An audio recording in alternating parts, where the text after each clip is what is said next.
hoy se cumplen 10 años de la primer marcha Ni Una Manos. Para poner un poco en contexto, el 3 de junio del año 2015 se realizó esta marcha y fue por primera vez en Argentina. Por ahí, con lo grande y lo histórico y lo fuerte que fue toda esta movida a nivel internacional, no dimensionamos la importancia que tuvo el movimiento que se realizó por primera vez en Argentina.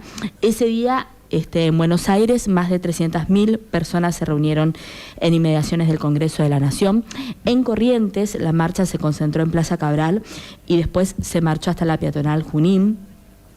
El término Ni Una Menos, si bien surge desde México para frenar la lucha de los feminicidios, como le llaman allí, aquí en Argentina se utilizó tras la muerte de una chica que se llama Kiara Páez en Rufino. No sé si ustedes recordarán, pero la muerte de Kiara fue en mayo de ese año 2015. Esa muerte, ese femicidio, que fue además atroz, generó el hartazgo social y es lo que devino en la primer marcha Ni Una Menos, que fue creciendo año a año y fue generando un montón de repercusiones. De hecho, el Me Too, que es tan conocido a nivel internacional, se da o se generó tras esta marcha, tras este movimiento que nació en Argentina. Aquí, en Corrientes, nuevamente se marchó, nuevamente se habló acerca de los femicidios que tristemente no dejan de suceder, porque hasta la fecha se documentaron 2.590 femicidios, equivale a una muerte cada 33 horas hoy en nuestro país. Así que seguimos hablando acerca de la importancia de estas marchas, de este movimiento y de decir Ni Una Menos. Mónica Baglietto y Karina Cardoso están con nosotras acá. ¿Qué tal, chicas? Noches. Muchas gracias. Buenas noches. Ambas con sus respectivos carteles y sus respectivos pañuelos de Mumalá, en el caso de Mónica, y de la emergencia en violencia. Mira, en el caso de Karina. Bueno, hoy, ¿cómo fue la movida? Cuéntenos primero eso.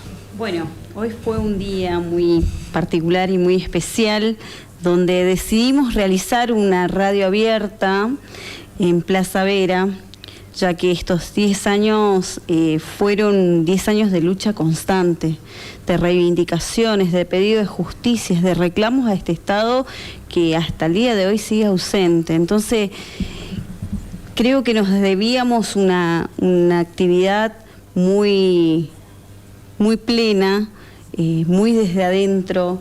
Lo que nos atravesó estos 10 años, fue importante escuchar a la madre de Irina López, fue importante escuchar a víctimas de violencia de género. Entonces creo que fue una actividad magnífica y bueno, no sé cómo mi compañera en este mismo espacio quiere decirlo.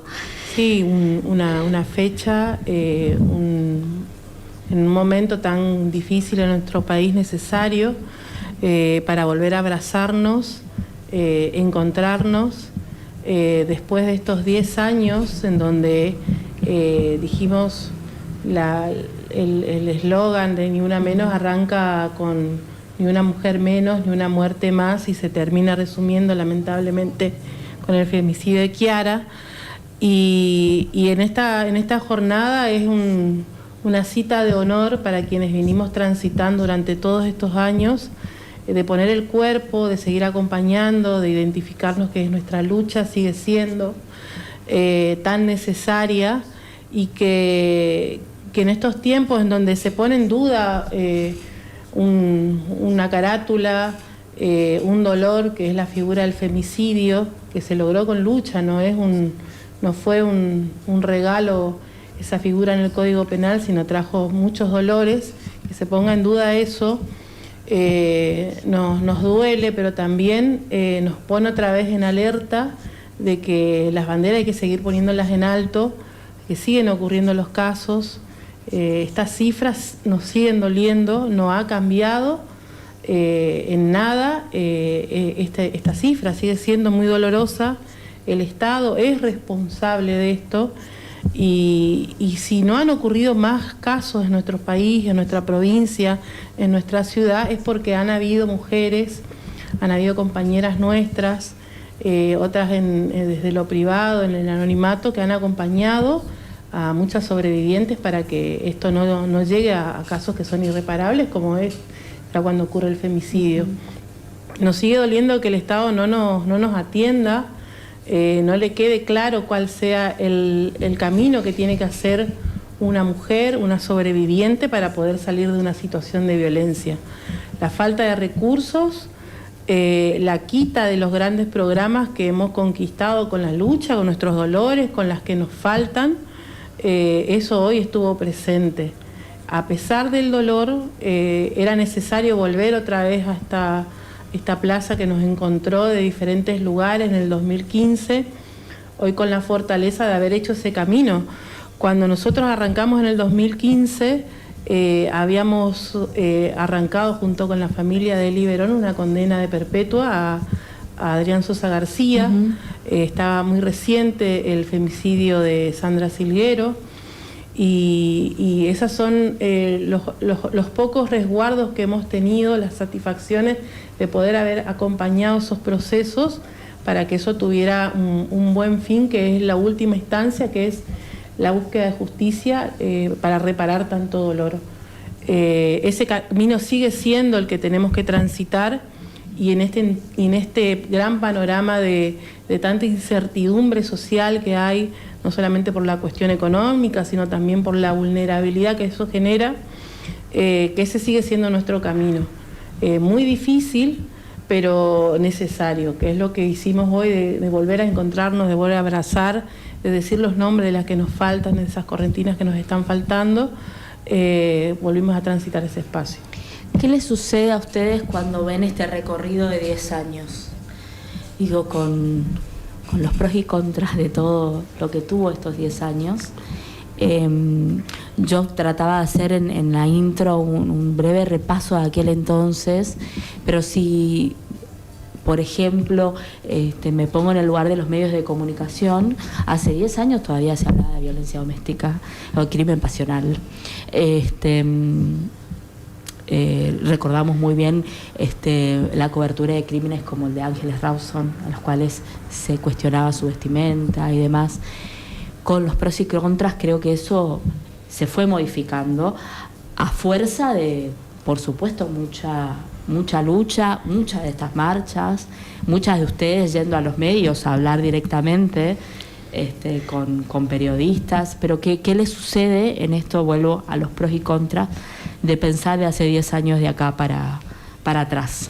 ¿Cómo nos modificó la vida? ¿No es cierto? Antes no hablábamos de la violencia que sufrían nuestras madres en nuestros hogares, que eran sometidas por este machismo que vino a arrebatar vidas. Es muy particular lo que me sucede a mí cuando hacemos el registro. El ver el nombre, las edades de todas estas víctimas que hoy nos faltan es dolorosísimo. Ver cómo se han destruido familias, porque tenemos un porcentaje altísimo de femicidas que son padres de estos niños, que hoy quedaron sin niños, sin madre y sin padre. Se da la ley que incluye a los chicos, ¿no? que los pone en un lugar como ellos de vulnerables, de agentes de derecho, de decir, bueno, el Estado también debe hacerse responsable de estos niños que su madre fue víctima de su padre, ¿no? Y con todo lo que eso conlleva. Por supuesto, hoy tenemos vidas, tenemos entornos familiares destruidos, hoy tenemos una realidad que nos atraviesa como sociedad. Decimos, ¿cómo ha cambiado en cuestiones de leyes? Pero en práctica todavía nos falta aún mucho por cambiar. Nos falta comprometernos un poco más como sociedad, y el Estado, como lo dijo Karina muy bien, es un Estado todavía ausente en muchas de estas cuestiones, que hace la vista gorda, que no nos escucha y no entiende estos proyectos que hemos presentado, más de 10 proyectos en el Congreso de la Nación de declaración de emergencia. ¿Qué está pasando también con nuestros actores políticos? ¿Cómo van a cambiar esta realidad que tenemos hoy? ¿Cómo van a modificar este femicidio que arrasa con vidas y con entornos familiares? es importante decir, y siempre recalco esto, de que el femicidio no tiene género tampoco, porque van a destruir la vida y el entorno de todas estas mujeres. Hoy nos encontramos con femicidios vinculados con una alta tasa también. Entonces, ¿qué pasa? ¿Por qué tanto ensañamiento hacia una mujer?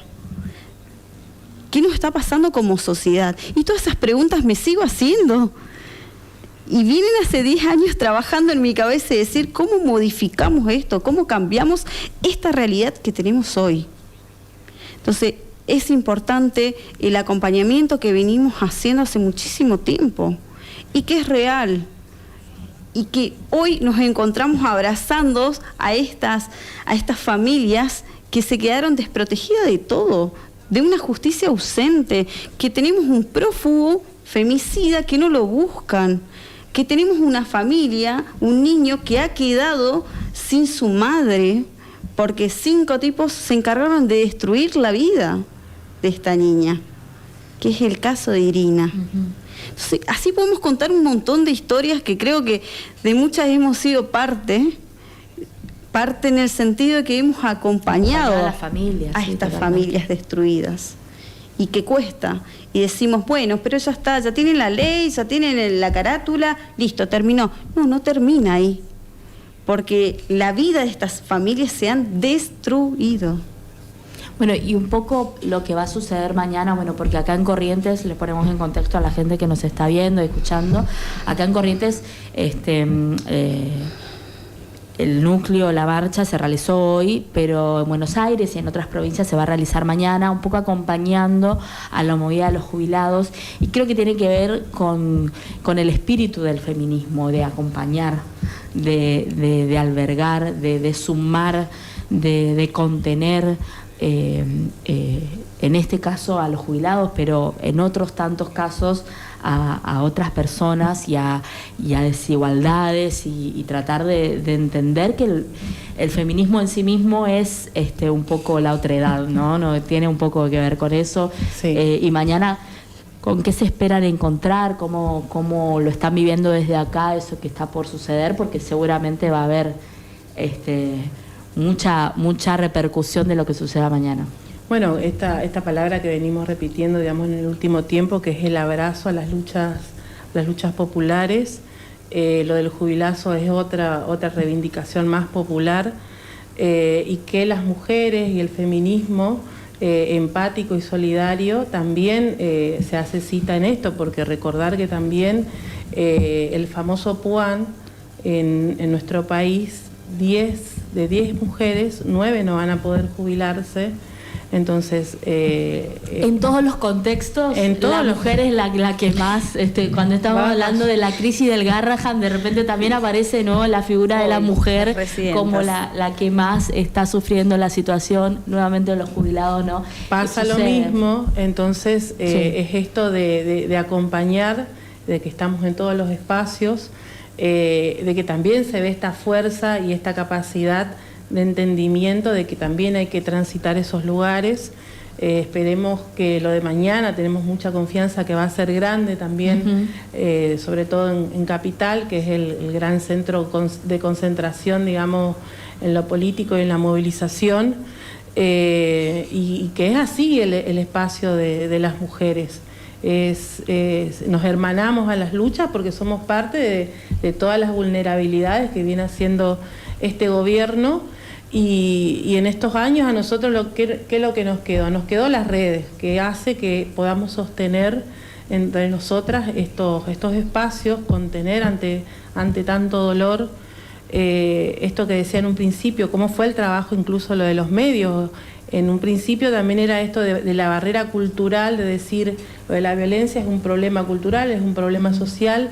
Esa batalla es como que la fuimos ganando, se fue instalando ante tantos casos, ante tantos números dolorosos. Se fue entendiendo que era la parte de la solución para combatir a la violencia de género. Todos somos parte de encontrar un camino para eso.